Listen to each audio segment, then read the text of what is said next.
We got Ash Forth. Ash Forth, who's super saying, I basically had to stop playing WoW after a couple of months of Shadowlands as the game reinforces the hostile community's nature and no other friends would play it. Expansion last 2 months for me. I think it's been like that for a lot of people, and I think, the more you design the Mythic Plus system in a way where, one person fucking up means that the person who owns the key gets punished. Yeah. And, you do foster these situations where players are going to be really angry at each other.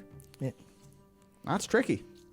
I mean, there's things I do like, that they're fixing up. Like, if you're in a Mythic Plus group in the new season 2 of Shadowlands, and you're in a part of a run that increases someone's Mythic Plus rating, you'll get bonus valor. Oh, yep. Like, that's a great example of actually being helpful to a less experienced player.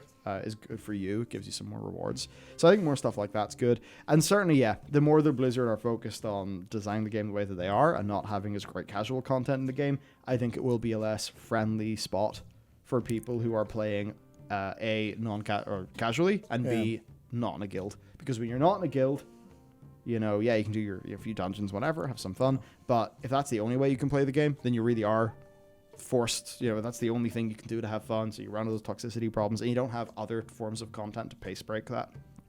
So I think that big true for a lot of people, and the reason why the 2 months is just the honeymoon and is that thing. I will say Shadowlands' launch gearing was better than Legion, and it was better than BFA. Yep. Just being able to hop into some BGs with the boys, get some gear. Pretty poggers, like. Pretty poggin. Pretty poggin. Now, the rest of it, I'm not going to say is, super better than Legion or whatever, but, just that one aspect, like the initial Shadowlands just really hit well. I think it was just an issue of, the extensibility and, how long their systems would last. Tyler Lindsay DeLise said, nearly missed the stream. I wanted to know how I can get into WoW as a new player. Keep on looking, and it seems designed around only like 10% of the game. I want to play all of it. Right now, I would basically just say, level up characters, have some fun. If the cosmetic stuff is something you're drawn to, get into that. But right now, the game basically is designed around the patch. You play the patch, not the expansion. Broadly speaking, in World of Warcraft, that is essentially the situation you're dealing with. Now, that said, you can go to expansions like Legion, and you can get really deep into their collection content and some of their goals. Like the class order halls, things like that. Yeah. That's good things to do. But yeah, it is quite designed around repeatable, instanced end game content. And I think the fundamental thing if you're a new player, work out, is that what you're in for? Is that what you want to do? If it is, great, dive into that. You'll have a lot of fun, and WoW, that's really what they're designing it for at the minute. Yeah.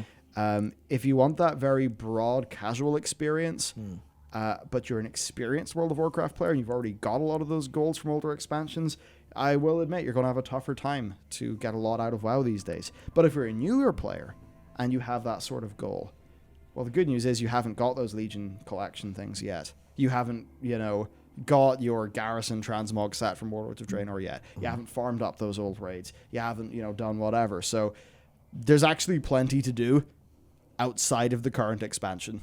You can play like Asmongold, right? I mean, dude's going back to Mists of Pandaria dungeons to get a weapon that's a 0.1%. I wouldn't recommend you do that.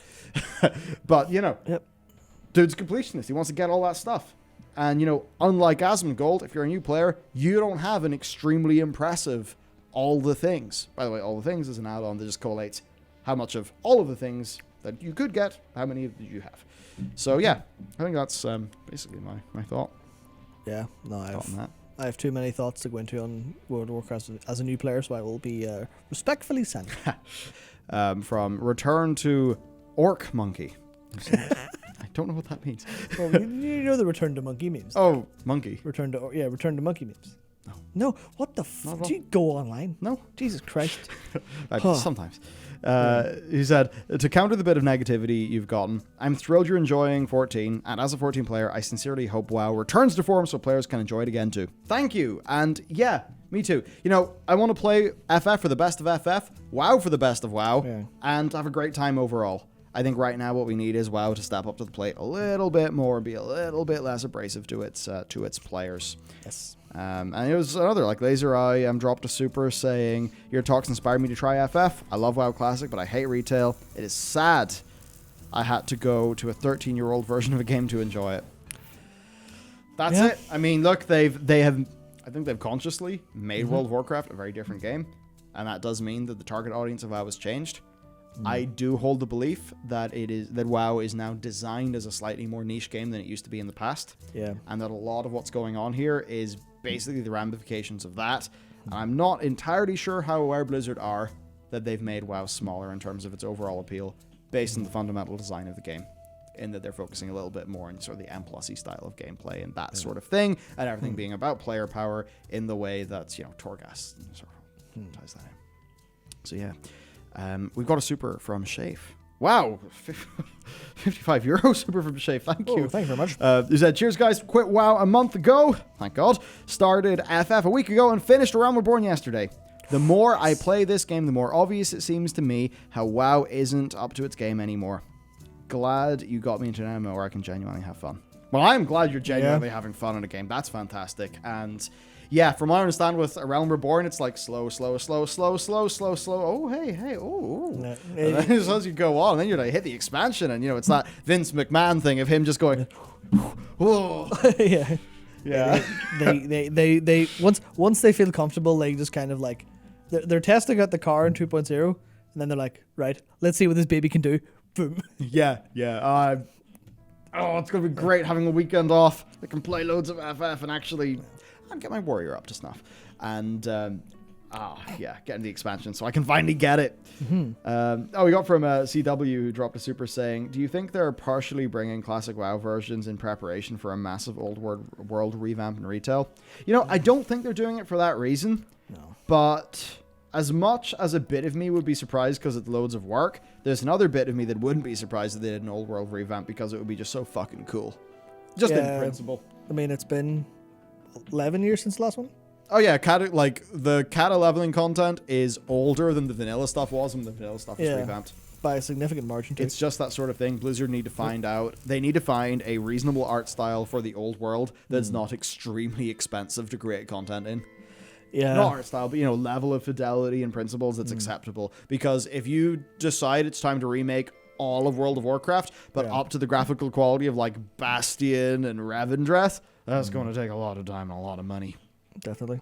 We got Sue's Fruit again dropped a super saying, recently I feel like Western game developers act more and more like they are rock stars, putting their ego before the fans instead of growing a game and community with the players together.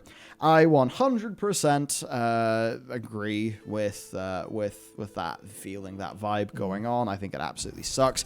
But I do think, between the Kickstarters, many indies, there's a turning tide there. It's no longer like, hey, this AAA game is manna from heaven given to us by the rock stars who made it. I think that's becoming less and less, and that's perhaps why Blizzard sometimes feel like a big outlier. Yeah, it's definitely like, it's weird because you will see a lot of indies that are doing the we're rock stars thing. There's one in particular which I'm not going to call by name because it's a little bit unfair, but there was a little bit of discourse around it, where the dev was basically saying things like they're stepping into a genre. And they're immediately coming in, shooting at all the things in the genre, going, no, I'm going to fix all the problems this genre has. And you're like, if you think those are genre problems that people have been talking about for 20 years, you're not doing the genre justice, because you need to understand it. It was someone talking shit about like the whole turn-based is bad. Right. Turn-based is bad. I'm not going to do the same thing all those other shitty old turn-based games did, which was not be fun. And you're like, well, have you tried engaging with turn-based as a thing that can be fun? But then I just have this whole big anger in my head of how everyone in Western media is like, turn-based is shit. Look at this game being actiony, it's so much better. That's how you get Final Fantasy 15. To be fair, it's also how you get Final Fantasy 16, but it's how you get Final Fantasy 15, and why, a Persona game which has decent turn-based combat, or an Etrian Odyssey, or a Seventh Dragon, or a Shin Megami Tensei only come around once every fucking full moon. Yeah. That was a tangent. Yeah, fun.